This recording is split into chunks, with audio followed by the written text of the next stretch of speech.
Coucou tout le monde, je vous retrouve aujourd'hui dans cette nouvelle vidéo pour vous faire un update lecture dans lequel je vais vous présenter 4 romans. 2 romans ont été lus avant le French Udon et 2 autres après. Je vais faire une vidéo, enfin un update spécial French Udon. C'est pour ça que vous aurez des lectures un peu éloignées les unes des autres dans cet update. Mais donc du coup dans cet update ça fait qu'il y a 3 coups de cœur sur 4. Et je ne sais pas ce qui s'est passé ce mois de juillet. Mais ça a été un mois riche en coups de cœur puisque je ne sais pas combien de coups de cœur j'ai eu. Mais j'en ai eu vraiment pas mal. Ça doit tourner aux alentours de 4 ou 5. C'est vraiment bien pour un seul mois en tout cas. Mais donc du coup je vais vous en parler tout de suite. On va commencer avec Gardien des cités perdues, le tome 4, Les Invisibles de Shannon Messenger, publié aux éditions de l'Humaine. On enchaînera ensuite avec le premier tome d'une trilogie qui est L'Élite de Joël Charbonneau. On avancera ensuite dans cet update avec le très bon roman Un monde sauvage de Xavier Laurent Petit, publié aux éditions L'École des loisirs. Et je terminerai cette vidéo avec Le noir et ma couleur d'Olivier Gay aux éditions Rage. Gardien des cités perdues, Les Invisibles de Shannon Messenger aux éditions Lumen est le 4e tome de la saga Gardien des cités perdues. Une saga qui est un énorme coup de cœur pour moi. Vous l'avez vu dans la vie coup de cœur pour le 3e tome que j'avais fait spécialement pour l'occasion de cet énorme coup de cœur.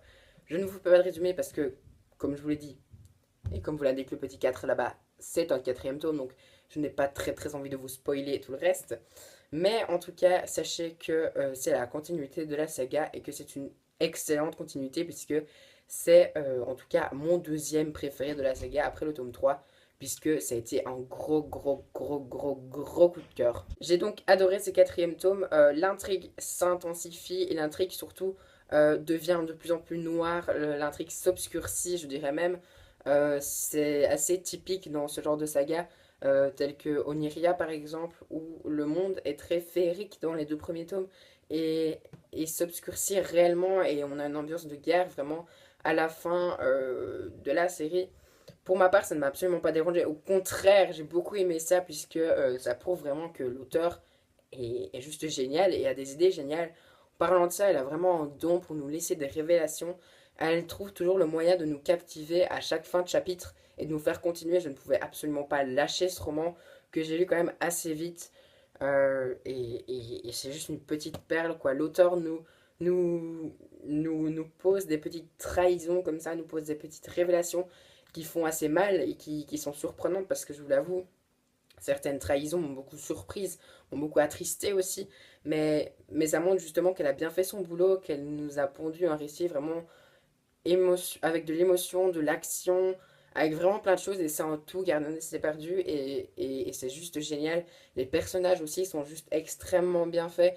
On s'identifie un peu à une part de chacun des personnages, puisqu'on n'est pas totalement Sophie, on n'est pas totalement Fitz, pardon, on n'est pas totalement Dex, on n'est pas totalement Kif, on n'est pas totalement Biana, enfin, on a un peu de tous, et c'est ça qui est vraiment génial, parce que ça permet de s'identifier à tous les personnages, et c'est justement bien parce elle en délaisse pas un seul, elle se concentre certes plus sur Sophie, mais les autres ne sont pas délaissés pour autant, ils sont pas au second plan, je dirais même qu'ils sont plutôt à l'avant-plan, pas égal avec Sophie quand même, parce que ça reste le héros principal, mais quasiment au même niveau, et ça m'a beaucoup surpris en tout cas. La fin est assez waouh, enfin, c'est pas un grand cliffhanger, mais ça me donne assez envie de suivre la suite, et j'ai juste très envie de voir la suite, qui sortira malheureusement normalement que à l'été 2017, pardon. J'ai contacté les éditions Lumen pour leur demander s'ils avaient déjà une date de parution, mais ils ne m'ont toujours pas répondu. Mais voilà, ce qui normalement, si on suit les mêmes dates que pour les autres tomes, il devrait sortir en été 2017. Je vous avouerai que ça me refroidit un peu puisque là, j'ai envie de voir la suite, j'ai envie de savoir ce qui va se passer et de terminer cette saga, même si j'ai envie qu'elle continue éternellement. Mais en tout cas, enfin, si vous n'avez pas encore lu cette saga, franchement, lisez-la parce qu'elle vaut vraiment la peine.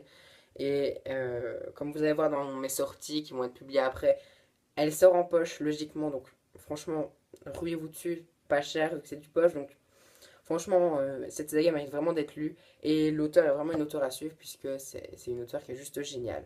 Vous l'aurez compris, ce 4e tome est à la hauteur de mes espérances les plus folles. Et il récolte un très joli 20 sur 20 qui définit donc que c'est un sang. Pour continuer dans le coup de cœur, je vais vous parler de l'élite de Joël Charbonneau aux éditions Mélian collection Macadam.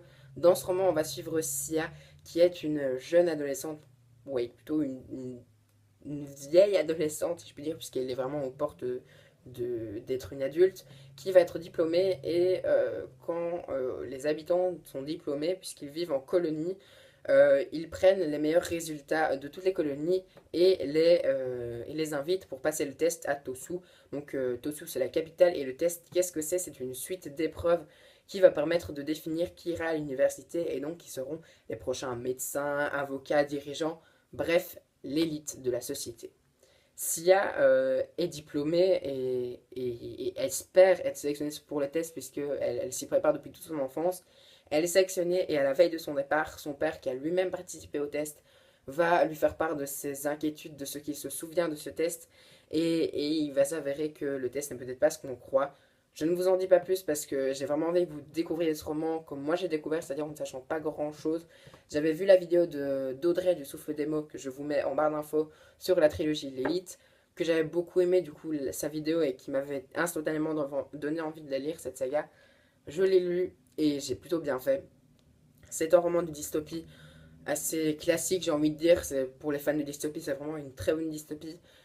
Pour moi, la première partie du roman me fait un peu penser à Divergente, en tout cas au premier tome, et la deuxième partie du roman à Hunger Games. Je dis ça me fait penser parce que c'est pas du tout un copier-coller, c'est juste que par moment, voilà, ça me rappelle beaucoup, pas mal de choses.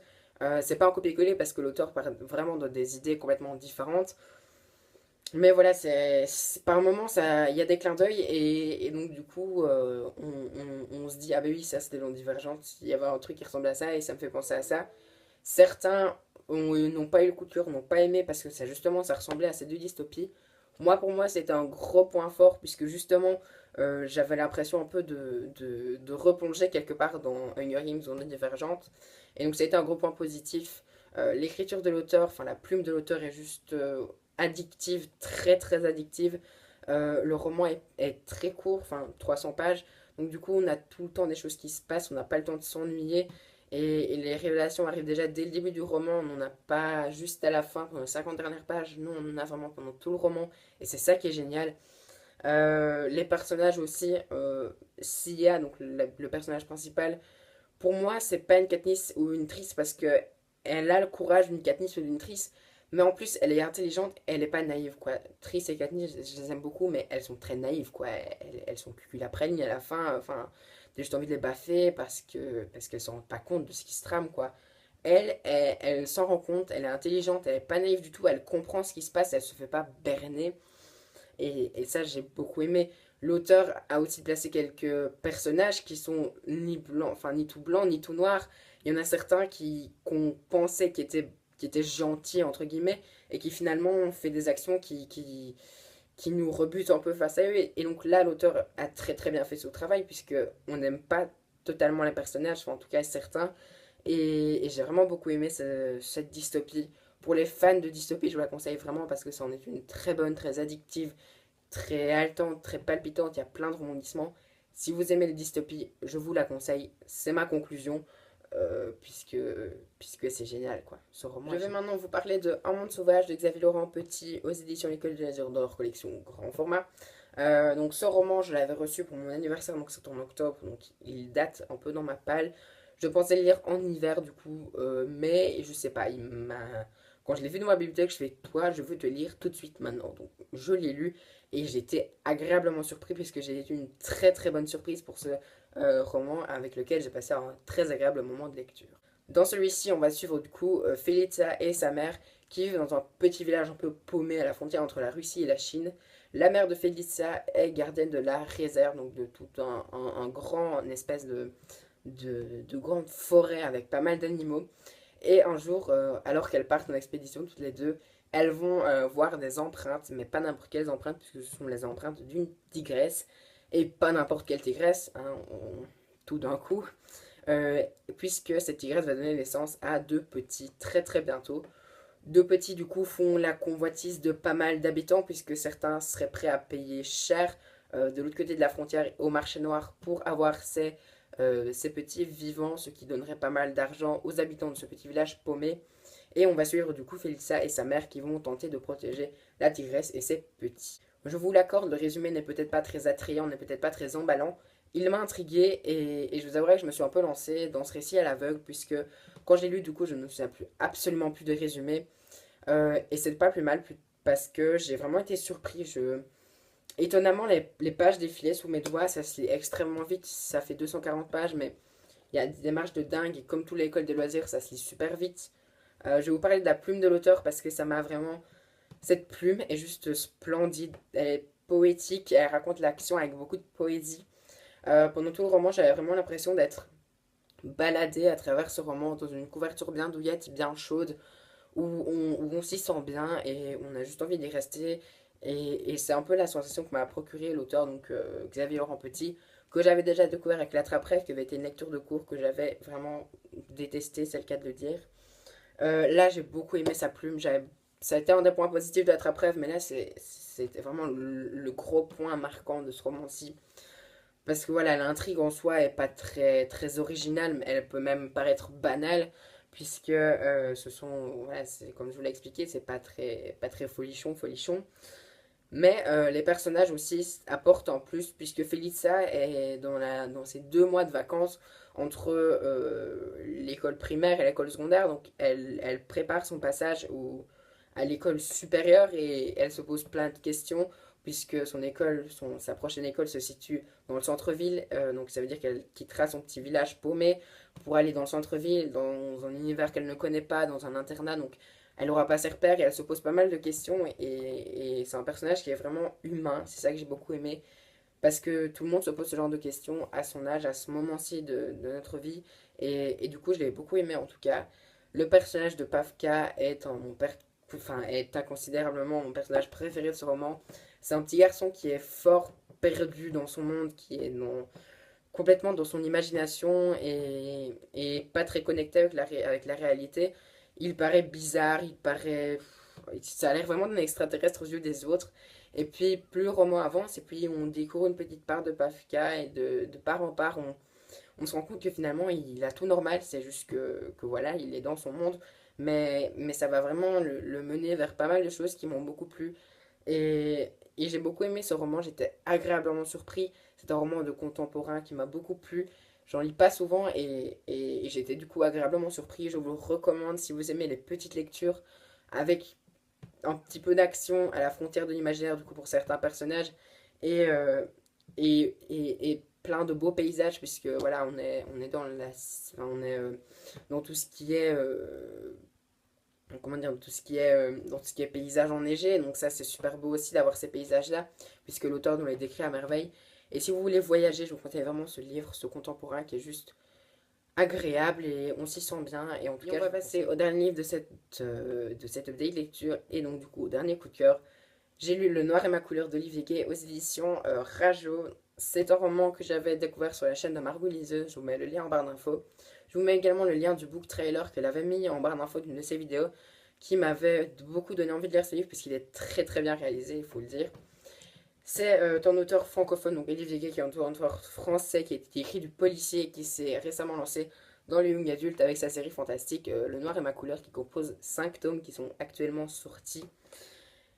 Dans ce roman, on va suivre Alexandre et Manon qui sont totalement l'opposé l'un de l'autre. Alexandre est le bad boy qui arrive toujours en retard à l'école, qui fait n'importe quoi, qui se bagarre, qui boit, qui fume. Et Manon est la parfaite opposée puisque c'est un peu l'intello de service, voilà, c'est Miss Parfaite par excellence. Et un jour, ils vont se rencontrer à la suite d'un pari puisque Alexandre va parier avec ses copains qu'il peut séduire Manon. Et donc, du coup, ils vont se rencontrer, mais dans des situations pas très, voilà. En fait, Manon est une mage des couleurs, et donc elle a des pouvoirs magiques, et Alexandre va tomber au mauvais moment, puisqu'il va tomber quand elle va l'avoir un peu mal au point, et il va se retrouver embarqué dans toute son aventure, et il va rien comprendre, et j'ai beaucoup aimé ça. La plume de l'auteur est assez bien, assez géniale, parce que il introduit quelques références actuelles. Dans certains romans, l'écriture est assez âgée, assez vieille, et ils introduisent des références qu'on ne connaît pas forcément. Là, l'écriture est très moderne, on a des références qu'on connaît et que vraiment tout le monde connaît, donc ça touche un maximum de gens. Et cet auteur a l'art de garder le suspense. puisque malgré tout, même quand il n'y en a pas, enfin, on a envie de savoir ce qui va se passer, et même quand il n'y a pas raison de le savoir, hein, on a quand même envie de se plonger dans le roman. Enfin, même pendant les descriptions, elle a réussi à me captiver, et ça, c'est assez rare. Ce roman se lit très vite, il fait 300 pages, mais c'est écrit quand même super gros, donc ça se lit tout seul. Je crois que j'ai lu en 2 jours à peine. Et ce roman est juste génial, c'est un début très prometteur, même très très prometteur pour la saga. Les personnages qui peuvent paraître un peu clichés au début le deviennent de moins en moins, et tous les clichés s'en vont par la fin. Vous l'aurez compris, j'avais vraiment tout aimé dans ce roman. C'est un début de saga très prometteur, j'ai beaucoup aimé les personnages, j'ai beaucoup aimé le type de magie qui était mis en place, qui était très original. J'ai beaucoup aimé la plume de l'auteur, l'intrigue vraiment palpitante. Et ça a été un gros coup de cœur. J'ai déjà commenté le tome 2 qui doit arriver demain, à l'heure où je tourne cette vidéo. Et il sera déjà arrivé quand vous la verrez. Et j'ai juste trop hâte de lire le tome 2 parce que la fin est un gros cliffhanger qui me donne juste envie de voir la suite. Et apparemment, la suite est encore meilleure. Donc voilà, je me réjouis. Je compare un peu ce livre au Feu Secret qui, pour moi, qui m'a fait penser 2 3 fois au Feu Secret. Donc ça m'a rappelé un peu mon coup de cœur, donc ça aussi c'est bien. Et si vous voulez une bonne saga fantastique ou adulte, je vous conseille ce roman qui est juste... C'était les 4 lectures que je vous ai présentées dans cette update. Voilà, elles sont enfin à l'endroit. J'espère que cette vidéo que cette J'espère que cette vidéo vous a plu. J'espère que cette vidéo vous a J'espère que cette vidéo vous a plu. J'espère que cette vidéo vous a plu. N'hésitez pas à me dire si vous avez lu un de ces romans, si un de ces romans vous tente. N'hésitez pas à me donner votre avis si vous avez déjà lu un de ces romans. En tout cas, si la vidéo vous a plu, n'hésitez pas à mettre un pouce bleu. Si vous voulez suivre mes péripéties sur YouTube, n'hésitez pas à vous abonner. Et pour ce qui est de ma part, je vous souhaite de très très très bonnes lectures, de bonnes vacances si vous y êtes encore actuellement. Et je vous dis à très très très très très bientôt.